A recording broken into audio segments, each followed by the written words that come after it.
अब उनका 5 आदमी झंडा लेके घूम रहा है, बीजेपी को दीजिए, बीजेपी को वोट दीजिए, इससे नहीं ना होता है।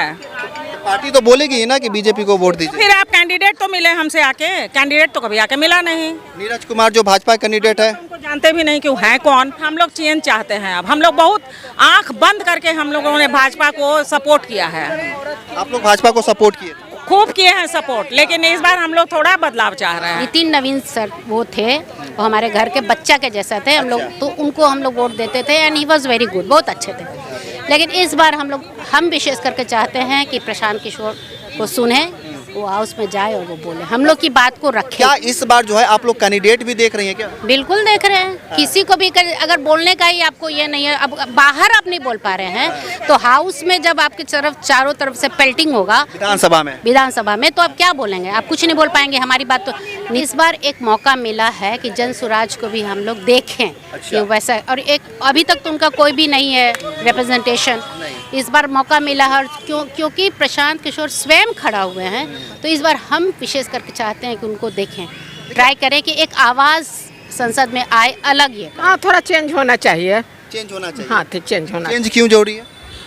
चेंज बहुत दिन किए, जरा दूसरों को भी, नए आदमी को भी मौका मिलना चाहिए। हाँ। नया आदमी कौन दिख रहा है आपको? नया आदमी तो प्रशांत किशोर ही दिख रहे हैं। अच्छा, प्रशांत किशोर लग रहा है कि वो जीत पाएंगे? लग तो रहा है। कैसे लग रहा है आपको?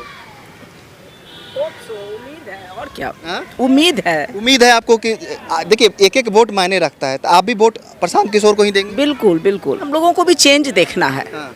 बस यही वजह है कि थोड़ा उनका भी शासन काल में देखते हैं क्या होता है। देखिए अभी हम बांकीपुर उपचुनाव को लेकर कुछ महिलाओं के बीच में आ चुके हैं और यहाँ पे कुछ महिलाएं मुझे मिल गई हैं, इनसे बात करेंगे और जानेंगे कि इस चुनाव का क्या मुद्दा है, इन लोग के जहन में क्या बातें चल रही है कि इस बार जो है उपचुनाव का जो मौका मिला इन लोगों को, वाइल्ड कार्ड खेलने का जो मौका मिला है, ये कैसे खेलेंगी। क्या नाम है मैम आपका? आरती सिन्हा। आप बांकीपुर विधानसभा की रहने वाली हैं? जी हाँ, बिल्कुल। अच्छा, अभी चुनाव हो रहा है, क्या कुछ अपना राय रखना चाहिएगा? राय ये है कि देखिए, हम लोग भाजपा को तो देख ही रहे हैं, कितना दिन से वो लोग काम कर रहे हैं, अच्छा काम कर रहे हैं, इसमें कोई दो मत नहीं है।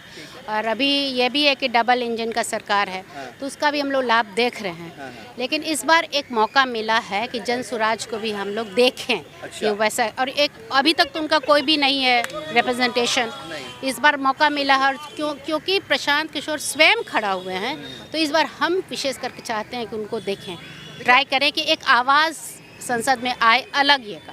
देखिए बांकीपुर में सबसे ज़्यादा लोग पढ़े लिखे हैं, तो क्या जो एक मानसिकता चली आ रही थी लोगों के अंदर कि नहीं बांकीपुर जो है भाजपा का ही है, भाजपा के भी कॉन्फिडेंस था कि बांकीपुर में किसी को माला पहना देंगे वो जीत जाएगा, तो क्या इस बार जो है आप लोग कैंडिडेट भी देख रही हैं क्या? बिल्कुल देख रहे हैं, किसी को भी अगर बोलने का ही आपको ये नहीं है, अब बाहर आप नहीं बोल पा रहे हैं तो हाउस में जब आपकी तरफ चारों तरफ से पेल्टिंग होगा विधानसभा में तो आप क्या बोलेंगे? आप कुछ नहीं बोल पाएंगे। हमारी बात तो नितिन नवीन सर वो थे, वो हमारे घर के बच्चा के जैसा थे हम लोग, तो उनको हम लोग वोट देते थे and he was very good, बहुत अच्छे थे।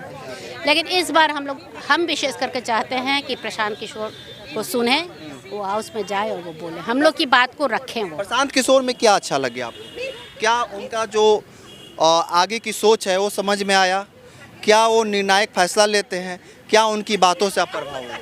उनकी बातों से ज़रूर प्रभावित हैं, और उनका जो एक्सपीरियंस है, जो आज तक वो काम करते आ रहे हैं, और जिस तरह से अपनी बातों को, उनका कुछ पॉलिटिकल ये है कि बात को पॉलिटिकली अच्छे से रखते हैं, तो इससे हम ज़रूर प्रभावित हैं। और इस बार विशेष करके उनको देखना चाहते हैं कि वो जाके हाउस में आम जनता की बात को रखें, क्योंकि वो जितनी भी बातें को बोल रहे हैं कि किस तरह से पैसा को खर्चा करना चाहते हैं, क्या पारदर्शिता होनी चाहिए, सारी बातें को रख रहे हैं। बात तो सभी रखते हैं, लेकिन अंतिम में पद मिलने के बाद वो क्या बिहेव करते हैं हम लोग देखेंगे। आप एक बार मौका देना चाह रहे हैं? जरूर, क्योंकि 5 साल बहुत बड़ी बात नहीं है, नहीं अच्छा करेंगे दूसरे को लाएंगे, इसमें क्या है, ये अपना वोट है, देंगे। मौका देना जरूरी है, बहुत जरूरी है। देखिए और भी लोग हैं, उनसे बात करेंगे। इधर आ जाइए, आप इधर आ जाइए। क्या नाम है मैम आपका? उधर से पूछ लीजिए अब। ना बस बोल दी हुई है। हाँ, हो गया। नहीं ठीक है, एक की सहमति सबकी सहमति। नहीं एक जानना है बस कि आप इस बार क्या सोच रही हैं उपचुनाव का जो मौका मिला? हाँ, थोड़ा चेंज होना चाहिए। चेंज होना चाहिए। हाँ, चेंज होना। चेंज क्यों जरूरी है?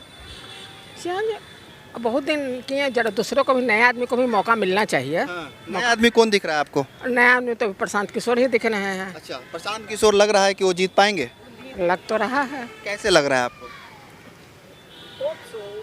और क्या हाँ? उम्मीद है। उम्मीद है आपको कि देखिए एक एक वोट मायने रखता है, तो आप भी वोट प्रशांत किशोर को ही देंगे? बिल्कुल बिल्कुल। क्या अच्छा लग गया प्रशांत किशोर में आपको? भाई हम लोगों को भी चेंज देखना है, हाँ। बस यही वजह है कि थोड़ा उनका भी शासनकाल में देखते हैं क्या होता है, और कोई वजह नहीं है। देखिए महिलाओं की बात की जाए तो नीतीश कुमार महिलाओं के लिए कहा जाता है ऐसा कि उन्होंने काम किया है। तो जो नीतीश कुमार थे, फिर सम्राट चौधरी मुख्यमंत्री बने, जो बदलाव हुआ बिहार में, उसको लेके क्या कहना चाहिए? बताइए। नीतीश कुमार तो बहुत अच्छा काम किए थे। अभी तो सम्राट का काम शुरू किए हैं, अब इनके बारे में कुछ नहीं कह सकते हैं। अच्छा, भाजपा से गलती हो गई क्या? ऐसे उम्मीदवार को ला दिया उन्होंने कि इस बारे में तो कैसे बोल सकते हैं हम। आप लोग पहले भाजपा को जबरदस्ती में हम लोगों से है कि क्या वो गलती किया। उस आदमी को हम लोग जानते नहीं हैं, वो आदमी कभी आके मिला नहीं है। अब उनका 5 आदमी झंडा लेके घूम रहा है, बीजेपी को दीजिए, बीजेपी को वोट दीजिए, इससे नहीं ना होता है। पार्टी तो बोलेगी ही ना कि बीजेपी को वोट दीजिए। फिर आप कैंडिडेट तो मिले हमसे आके, कैंडिडेट तो कभी आके मिला नहीं। नीरज कुमार जो भाजपा कैंडिडेट है, उनको जानते भी नहीं कि वो है कौन। हाँ। जब नितिन नवीन भी था तो आज तक हमारे गली में एंटर नहीं किया है। ये अलग बात है कि भाजपा उसको कहां से कहां चढ़ा दी, राष्ट्रीय अध्यक्ष बन गए। राष्ट्रीय अध्यक्ष बन गए। तो वैसे बिना काम के अगर राष्ट्रीय अध्यक्ष कोई बन जाए तो हम ये कोई भी बन सकते हैं। तो हम लोग को इस बात का रिएक्शन सबको है और हम लोग चेंज चाहते हैं। अब हम लोग बहुत आंख बंद करके हम लोगों ने भाजपा को सपोर्ट किया है। आप लोग भाजपा को सपोर्ट किए? खूब किए हैं सपोर्ट, लेकिन इस बार हम लोग थोड़ा बदलाव चाह रहे हैं। अब किसको देंगे, क्या देंगे, ये तो हम अभी नहीं बताएंगे आपको।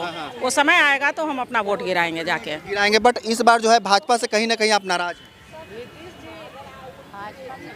नाराजगी तो देखिए, जो इतना दिन शासन कर जाएगा वो इसी तरह का एक्टिविटी रहेगा। वो कांग्रेस रहे, कोई भी रहे, जनता दल रहे, कोई रहे, जदयू रहे, बहुत ज़्यादा दिन शासन में रह जाने पे और strong opposition is a must, हम ये सोचते हैं। देखिए बांकीपुर उपचुनाव में कहा जा रहा है ऐसा कि लड़ाई 3 में है, और मुख्य रूप से देखा जाए तो लड़ाई दो लोगों में है। एक है प्रशांत किशोर हो गए, दूसरा जो है नीरज कुमार हो गए भाजपा के। तो आपको क्या लग रहा है कौन जीतने वाला है इस बार? ये तो हम नहीं बता सकते कौन जीतेगा, अब लेट द टाइम कम। के बारे में पूछे तो कौन कैंडिडेट देखिए, हम लोगों ने नीरज को तो बिल्कुल नहीं सुना है। प्रशांत किशोर को हम लोगों ने कई बार टीवी में देखा है, उनके बारे में हमें जानकारी है कि पहले वो भाजपा को के लिए काम करते थे, फिर आप वो चेन्नई में वो काम किए हैं, तो इनके बारे में तो हमें पता है। रणनीतिकार है? हाँ, रणनीतिकार तो हैं वो। तो अब हम तो इनको जानते भी नहीं हैं, उनका तो आप नाम बोल रहे हैं तो हम जान रहे हैं, उनको तुम जानते भी नहीं हैं। गली गली घूम तो रहे हैं अभी, लेकिन हमारे गली में तो नहीं आए हैं। नीरज तुमको नहीं देखे हम। चलिए कुछ एक बात कर लेते हैं। क्या, हाँ क्या नाम है मैम आपका? सुधा। अच्छा, इस बार चुनाव हो रहा है, उपचुनाव हो रहा है बांकीपुर विधानसभा में, क्या कुछ कहना चाहिएगा चुनाव को लेकर? चुनाव तो आम चुनाव होता ही है, कैंडिडेट जब हट गए तो चुनाव होगा ही। ये नया कुछ क्या है, चुनाव तो होना ही है। हाँ, तो और बोलिए क्या कहना चाहिएगा इस बार चुनाव जो कैंडिडेट आए हुए हैं, तो कैंडिडेट को लेकर क्या कहना चाहिए? कैंडिडेट को तो हम लोग उनसे तो ज़्यादा परिचय नहीं है, नॉन फेस भी नहीं है। नीरज बारे में बात करें, नीरज जी। अच्छा, तो उनका तो नॉन फेस भी नहीं है, हम लोग कभी फेस टू फेस मिले नहीं, कभी कुछ माने अगर उनको वोट पड़ेगा तो बीजेपी के नाम पर पड़ जाएगा। ऐसे पर्सनली उनका तो कुछ ऐसा है नहीं। क्या ये सोच रहे कि इस बार बदलाव होना चाहिए बांकीपुर में? बदलाव होना चाहिए। हाँ। अच्छा, प्रशांत किशोर भी आए हुए हैं, उनके बारे में क्या सोचती हैं? प्रशांत किशोर कुछ सबसे बड़ी बात है कि वो इंटेलेक्चुअल आदमी है, पढ़े लिखे हैं। कोई भी निर्णय लेंगे तो सोच समझ के लेंगे, बस। तो किन्हें लगता है कि कमान संभालना चाहिए बांकीपुर का? अब वो तो देखिए जिनके हाथ में जाएगा, ये तो कोई कह नहीं सकता है कि किसके हाथ में। महिलाएं किस तरफ जा रही हैं? अभी आपको क्या बताएं, कुछ नहीं है। ये इलेक्शन का हवा है, किस तरफ जाएगा कुछ कहा नहीं जा सकता है। हाँ। तो चलिए देखिए, यहाँ पे कुछ महिलाएं थी जिनसे, ये खबरें भारत है। तो देखिए अभी हम आए हुए हैं बांकीपुर विधानसभा चुनाव में। बांकीपुर विधानसभा चुनाव को लेकर देखिए महिलाओं से मैंने बात की। आप क्या सोचते हैं कमेंट्स में लिखिएगा, इस वीडियो को जरूर शेयर कर दीजिएगा। आपका बहुत बहुत धन्यवाद, जय हिंद।